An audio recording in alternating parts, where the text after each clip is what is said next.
15 yıl burun 1949 yılı 8. ayının 27. günü Şərqى Türkistan Cumhuriyeti'nin rəhbərlərinin toşuğucu bir aylı burun sırlıq şərait asıda düşüp gitti.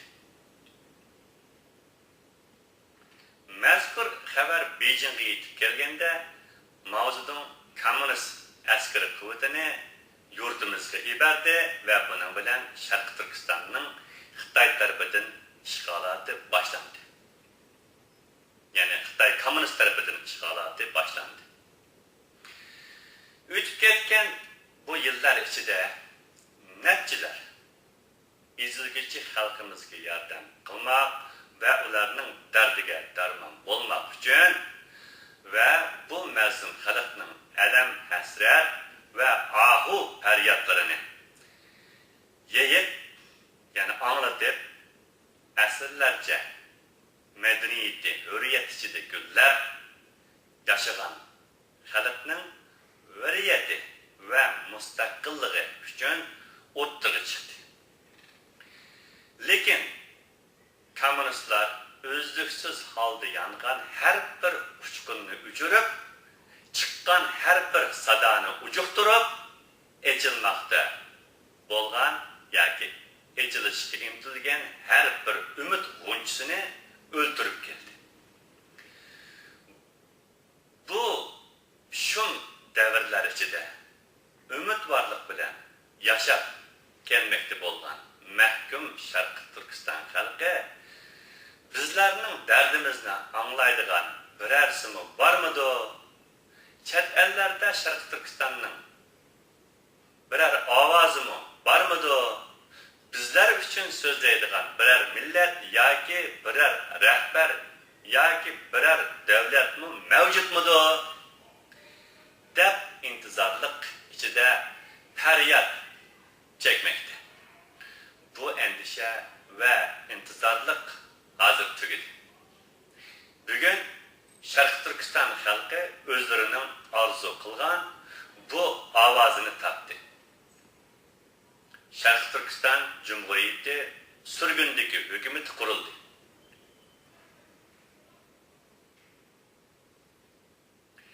Bugün 2004 yılı 9. ayının 14. günü Amerika Koşmuş Ştatlarının payitahtı Washington'da kurulup, Washington'daki Capitol Hill binası da yani Amerika Hükümeti Parlament binasının bu HC6 yani HC6 numaralı salonu da dünyaya cakalanmakta bolgan sürgündeki Şərqى Türkistan hükümeti vatanımız tacavuzcu Xitay komünist hakimiyetinin koludan azat bolganға kadar Şərqى Türkistan halkıga vakaleten hukuk yürgüzüdigan Şərqى Türkistan Cumhuriyeti'ne vekillik kılıdigan birden bir hukukluk organdır.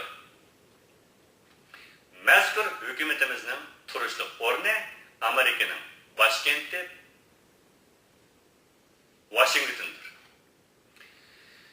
Şərqى Türkistan Cumhuriyeti sürgündü hükümetinin asası vazifesi Şərqى Türkistan halkının hürriyet ve müstakillikten ibaret milli gayesiga yetiş yolunda elip barmakta bolgan milli mücadelelerine dayanılan asasda barlık hakkaniye ve demokratiyani teşebbüs kılgıcı barlık devletlerinin Birleşken Devletler Teşkilatı başlığındaki barlık insanperver halkara teşkilatlarının ve dünyadaki barlık insan hakları teşkilatlarının cümleten bütün dünya cemaatçiliginin Şərqى Türkistan'ın müstakillik mücadelesiga bolgan destek ve yardımlarını kolga keltirish orqali Şərqى Türkistan halkını tacavuzcu komünist Xitay hakimiyeti yürgüzüp atkan devlet terörizmiga karşı küreş teşkillab vatanımız Şərqى Türkistan'ın müstakilligini kolga keltirishni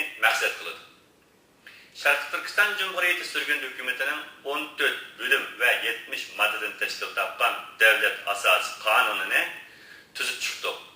Bu asas kanun 2004 yılı 11. ayının 22. günü hükümetimiz tarafından Washington'da ötküzülülen basın toplantısında dünyaya ilan kılındı. Yo'qolsin Xitoy bosqinchilarining yurtimizdagi hukmronligi. Yashasin Sharq Turkiston xalqining istiqlol va mustaqillik mücadelesi. Aziz vatandaşlarım, sürgündeki Şərqi Türkistan hükümeti yurt dışında yurtimiz Şərqi Türkistan'ın hürriyet ve istiqlali için mücadele edip beriyotgan qarindoshlarımızın bir araya gelip düşmanımız Xitoy karşı edip beriyotgan milliy mücadelelerini texmi yuqori pallaga ko'tarishni maqsad qilgan holda 2004-yili 9-ayning 14-kuni Washingtonda qurildi. Buningdan bizni tarixdan beri har xil yo'llar bilan bir qanchaga bo'lib o'zimizning yig'ida o'zimizning kuchini qo'rib kelmoqda bo'lgan Xitoy hokimiyati yana bir qatim qattiq cho'chidi. Ammo hükümetimizin qurilishi hürriyet ve istiqlolga tashna bo'lib, Xitoyning vahshiy zulm va qirg'inchiliklari ostida kecha-kunduz ohi faryod chekayotgan, lekin qorong'ilik ichida hech chiqish yo'li topolmay, bizga nima uchun Allohning rahmati kelmaydigando, hur dunyoda bizning holimizga echinadigan va bizning ovozimizni dunyo jamoatchiligiga anglitadigan birer yarmi barmıdı deb alam hasret çekmekte bo'lgan milyonlarca mazlum xalqimizning ko'zlari uchun nur va lahti yuraklari uchun umid va ilhom bag'ishladi. Yurt ichidagi va sirtidagi Xitoylarga vatan millatni setish badaliga rahat farog'atchilikka chiqish va bu yo'l bilan mansabga ega bo'lib, izzat va obro'y qozonishni o'zlariga urf odat qilib olgan bir qism vatan qoyini va munofiq qarindoshlarimiz hukumatning qurilganligiga ko'p bearam bo'lib qayg'urdi. Qisqasi, biz hukumatimizning qo'lga keltirgan g'alabalarimizning cho'ng kichikligini yuqorida izhor qilingandek, dushmanimiz Xitoyning va Xitoycha munofiqlarning bizning qanchalik cho'chiganligidan va ranjiganligidanla o'lchaymiz. Hukumatimizning qurilishiga boshdan oxir tish tirnog'i bilan qarshi chiqib kelmoqda bo'lgan ba'zi o'zlarini vatan millatining g'amini yavatganlarning piri qilib ko'rsatayotgan qarindoshlarimiz hukumatimizni masxar qilib, hükümetini kurgunun bilen başka müstakil devletler seni tanımasa bunda hükümetinin nime ahmiyeti var davet etti. Biz bularının bu sualına başkalarının bu hükümetini tanımaslığı hiç acıplarlık şey emas. Ama en echinishliği yüzümüzün cinsinden bolgan sana okşaş mahluklarının tanımaslıqıdır deb cevap verimiz. Bir cümle söz bilen aytganda, özümüzning bir hükümet qurishga loyiq va iqtidorlik millat ekanligimizni tunib yetganligimizning o'zida va hukumatimizning qurilganligini butun dunyoga jakolaganligimizning o'zida bir tarixiy buyuk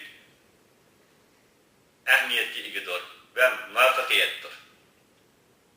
Men hükümetinin kurgucusu ve onun başbakanı bulup sübütün bilen mezkur hükümetinin kuruluşunun ta bugünkü kadar bolgan 4 aylık müddet içinde fidakarlık görüstüp gelmekte bolgan barlık yurttaşlarga bulup mu hükümetimizni Türkiye hükümetiga ve halkıga tunuşunu maksat kılgan halda bugünkü bu tarihi ahmiyetli yığınını uyuşturgan sürgündeki Şərqi Türkistan hükümeti muavin reisi muhterem Abdüvelican, Başbakan Yardımcısı Hızırbek Gayretullah, Diyanet Başkanı Nurettin Tokay, Büyük Millet Meclis Başkanı Doktor Sultan Mahmut Kaşgari, Devlet Bakanı ve Hükümet Sözcüsü İsmail Cengiz, Ekonomi Bakanı Aydoğan Kobulay, Dışişleri Bakanı Yardımcısı Erkin Karahan ve başka hükümetimizin ravajlanishi uchun jafolik xizmat qilayotgan Eyüp Akyol, Nafisa Özgen qatarlıq barlıq hükümet erbaplarına ve hükümetimizni canı ko'ngildan desteklep kelavatgan yurttaşlarımızdan Doğu Türkistan Vakfı Başkanı emekli General Sayın Rıza Pekin Paşa